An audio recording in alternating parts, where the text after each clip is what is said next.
A wild bird in the forest lives in a state of continuous, low-grade vigilance.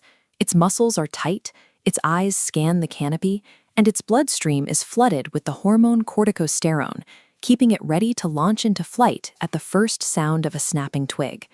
When that bird looks at you, it processes your anatomy through the lens of a prey animal. It sees a massive, binocular predator. To a chickadee or cardinal, our forward-facing eyes are the universal signature of a hunter preparing to strike. This constant threat forces every wild animal to maintain a strict boundary around itself, a physical bubble of safety known as the Flight Initiation Distance, or FID. As this schematic shows, the bird calculates this distance by balancing the energy cost of an explosive takeoff against the probability of being caught. It is a rapid internal calculation, where the bird weighs the caloric cost of fleeing against the potential lethality of the approaching object. Because this equation is hardwired by evolution, any instance where a bird allows a human to enter this bubble represents a significant departure from standard survival behavior. The bird is choosing to prioritize a specific, learned experience over millions of years of selective pressure. When you step onto your patio and a bird remains perched just 4 feet away, simply tilting its head to look at you, you are watching that biological code being rewritten in real time. To remain still, the bird must actively suppress the impulse to flee.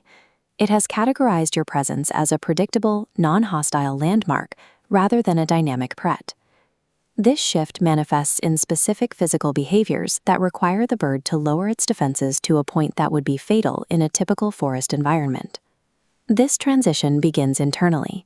As this gauge illustrates, the bird's autonomic nervous system shifts from a state of high alert to rest and digest.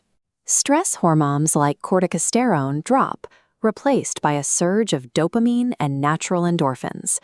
We see this chemical shift physically when a bird fluffs its feathers. It relaxes the microscopic muscles at the base of each feather shaft, allowing its plumage to expand until the bird resembles a round ball of fluff. While this keeps the bird warm, it also creates massive aerodynamic drag. This drag makes an immediate, high-speed takeoff physically impossible. The bird cannot launch into the air with the same explosive force it would use to escape a hawk. By fluffing its feathers, the bird is trading its primary defense, speed, for physical relaxation. A bird may further demonstrate this lack of fear through a slow-motion stretch known as pandication. It extends one wing downward while stretching the corresponding leg behind its tail in a long, deliberate arc, repeating the process on the other side. This wireframe shows the vulnerability of the posture. The bird's center of gravity moves outside its base of support, and its limbs are locked in a position that offers no leverage for a quick escape. If a predator strikes during this stretch, the bird's reaction time is delayed by fractions of a second, a window of time that is usually fatal in the wild. Performing this motion within a few feet of a human proves that the bird no longer feels the need to maintain constant flight readiness.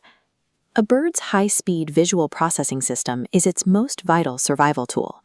Their eyes detect movement in shadows significantly faster than ours, acting as a constant radar for threats from the sky. When a bird looks towards you and slowly closes its eyes, holding them shut for a second or two, it is engaging in a complete sensory surrender.